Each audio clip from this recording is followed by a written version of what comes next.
Yeah, like there. Cool. I'm just gonna roll with it. What's up, friends? Welcome back to my new channel. We're gonna talk about black and white photography today, specifically why I like black and white photography myself. In fact, if you check out my Instagram, it is mostly black and white photography.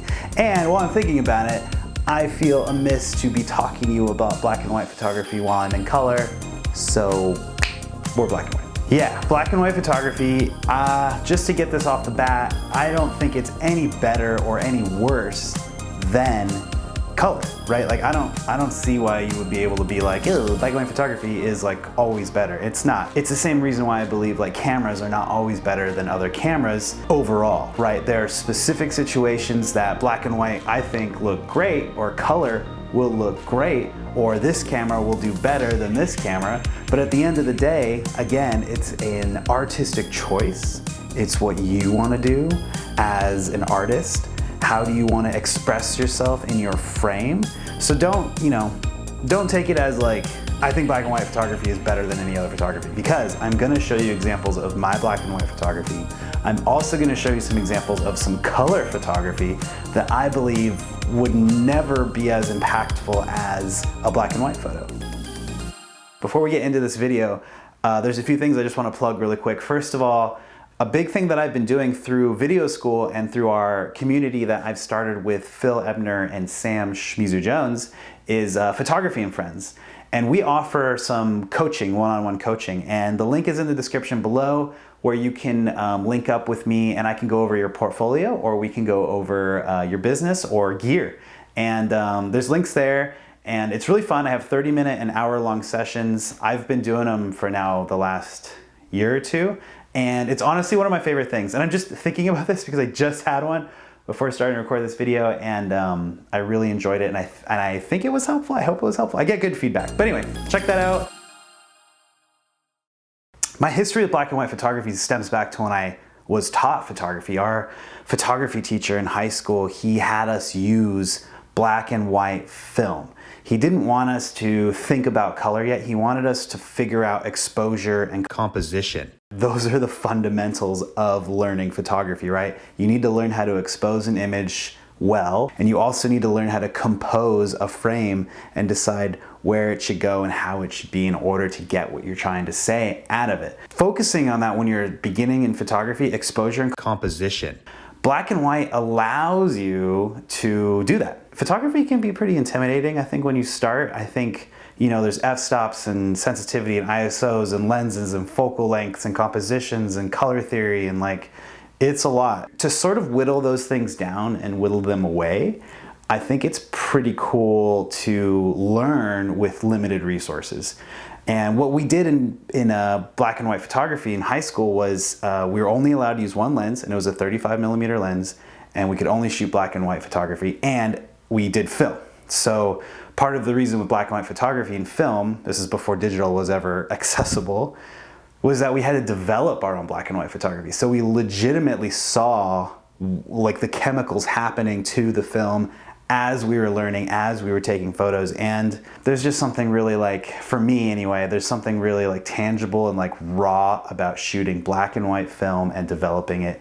And that lets you learn. And that sort of was my like step into black and white photography. So ever since then, it feels like the black and white photography is, for me, roots. It's raw. It's sketching with a pencil versus painting. So that being said, I actually won a photography contest with a black and white photo. It's a photo of a water fountain at my high school. It's simple in its rawness, but it also is exaggerating what the subject is, right? What photography is. It's a frozen piece of water in black and white, and that's it. There's no extraness. There's like a feeling to it, right? And I feel like that is the essence of probably why I actually enjoy black and white photography more than color. I think at the root of it, other than, it's a hard description. It's one of those things that I like the style of it. I like the contrast of it. I like the simplicity of it. I like that when you look at a black and white photograph, it's automatically not real, but it's automatically almost more real. And that's like such a silly way to like describe something, especially like in contrast, right? Because when you're looking at a black and white photo, it's not real. Like you don't see in black and white, you see in a mirage of colors, tons of colors, right? We as humans, when you look at a black and white photo, you're automatically transported to the feeling of like, this isn't real, it's black and white. But at the same time, strip away that filter of colors and your brain has to use less tools to discover what's going on. Your brain has to rely on tones, it has to rely on looking at the composition, it has to rely on looking at the subject before taking in all the color. And it's simplifying what you're looking at. And I really enjoy that. When I look at a black and white photo, I'm not distracted by the color necessarily. And that's not to say that color is always distracting or you can't find information. I just feel that when I look at a black and white photo, I'm automatically trying to grasp what's going on based on composition and framing and subject.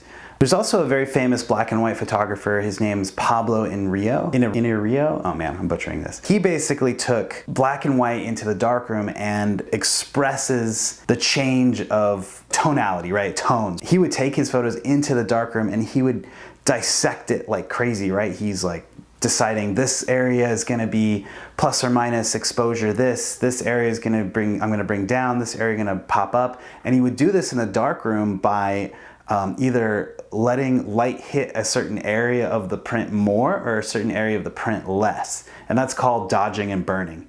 And basically you can do that in the darkroom, or you can do that in Photoshop, right? There's an actual tool called dodge and burn. And by doing this, he's taking the photo that he took and manipulating the tones to create a more contrasty feel or a more striking image in his own voice and his own style. This photograph that kind of looks a little flat and a little bit like, I don't want to say muddy, but it's kind of got a flat tone to it. A lot of it has the same sort of similar vibe and exposure. And once he changes it, you can see his photo then has a little bit more contrast, a little bit more pop, a little bit more eye focusing in on the subject and having a dark figure in this sort of bright area with these tones melting into each other. And that, I don't know, I love that. I don't know if I'm doing a good job describing like why I like black and white photography. I think this is one of the cool things about YouTube, right? Is like I can just kind of tell you how I feel about it, and it's subjective. But let's look at some of my photos in particular. Let's try a game. I'm not sure if this is gonna work or not, but let's take this photo of this horse, right? I took this up at a ranch in Northern California. It's in color. It looks awesome. It's actually a pretty good photo. It's cool, it's nice, but when you make it black and white, it's got more crunch to it, it's got more pop to it, it's got more of the feeling that I want to express in it.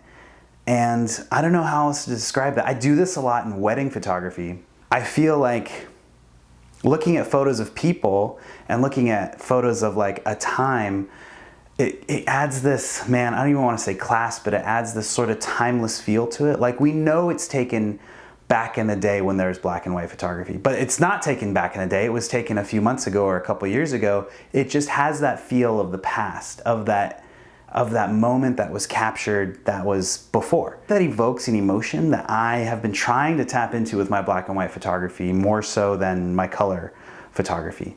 Now, I don't want to like necessarily go in and talk about how to achieve this look. I think that's another video. But in general, this is kind of why I like black and white photography. Check out this image of Sam. This is a black and white image, and I'm gonna put both of them up at the same time, black and white and color. Which one do you like more? I would actually love to hear if you could comment down below which picture you like more. I prefer the black and white. Honestly, like, we know there's a ton of leaves around. We know that it's fall because of that. We don't need to see the fall colors. The expression on Sam's face is, you know, bummed but he's laughing because I kicked all these leaves into his face, and we got it quickly, right? The emotion of the motion of the leaves falling down with his face, with a little bit of blur, but sharpness on his face is all there. We don't need the color to express everything that's going on. It's simply just there. And I think getting rid of the color, getting rid of a distraction allows you to kind of focus in on the actual image.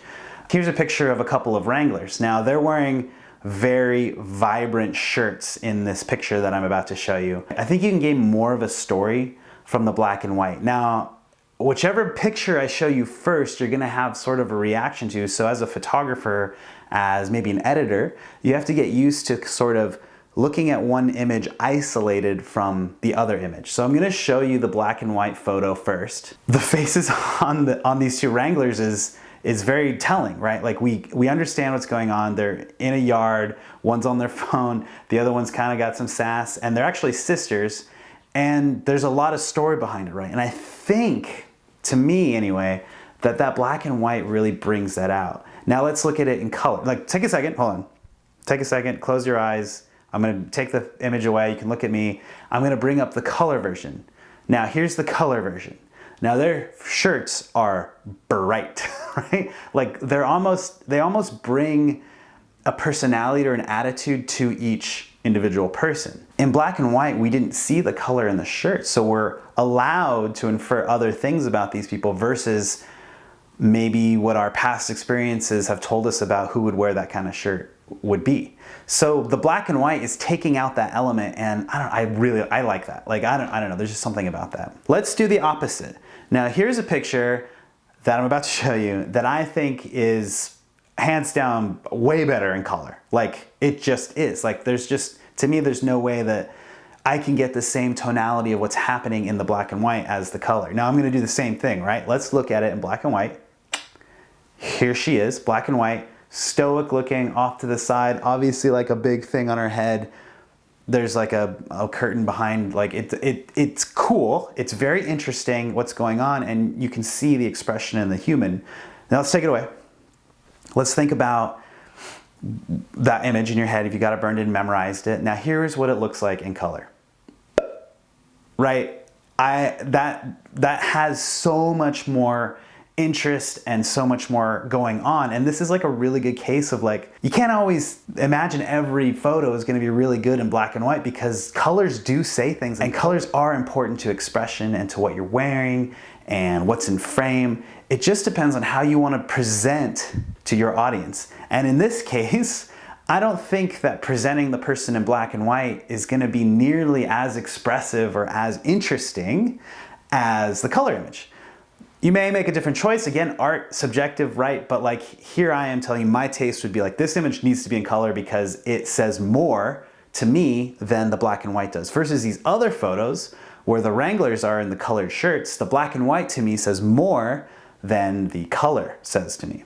Honestly, I was trying my hardest to find this picture in color, and I cannot find it. This is a building in Los Angeles. Something really great about black and white, again, is like reaching the tones and the tonality of architecture, because architecture is repetitive sometimes, it's symmetrical, it's weird, it's got its own art to it, right? Architecture is an art as far as I'm concerned.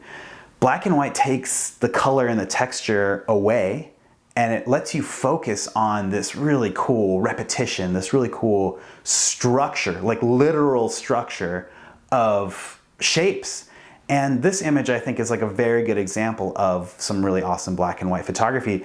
Okay, let's show you two more. So this is a desert picture, and this one, I'd like to leave up to you guys. Actually, if you could tell me, what do you think is better, right? Here, I'm gonna throw them up. These I'm gonna throw up at the same exact time, and I'll leave them up. I know it's a small screen, but they're both vertical.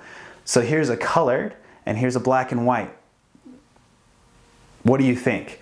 I think a lot of people will go to the Mojave Desert and expect to shoot black and white because they're looking for dramatic contrast, right? Tons of drama. But on the other hand, going at sunset and shooting these dunes looks pretty good, right? I mean, the color is like giving you warmth. It's making you feel like you could be there. This is an example of something that, I don't know, like I really do like both photos. I actually am feeling like I'm leaning towards the color because of the sunset and because of, you know, where you are on Earth. Black and white desert photography is rad. Like there are some really cool dramatic things, but I think that you as an artist, when you're doing black and white photography, like you gotta like decide what you feel like you're trying to express. Are you trying to be striking with contrast, or are you trying to create emotion with color? I go back and forth. I think I lean towards black and white photography because, not that it's easier, but just that it creates a little bit more of a calm emotion, a little bit more of a like, I don't know, striking calmness versus color. Color is like awesome, and most of my weddings, I always deliver in everything in color, but I do sometimes decide to go through and make some black and white images. I don't know where I'm getting at with this other than I do enjoy black and white photography, but I just don't feel like it needs to be the end-all be-all of all photography. The style of black and white photography is just another style that you can achieve, right? It's something that you can play with. It's something that you can explore as a photographer to decide where you are as an artist. The more you experiment as a photographer, the more you experiment as an artist, you will find your style. You will discover really cool ways of making beautiful images, whether it is black and white or it is in color or it's somewhere in between. Maybe you want the background to be black and white and your subject to be in color, or the other way around. Learning with black and white photography is really cool, and it's really helpful to teach you and focus you on composition, exposure, and on tones and contrast.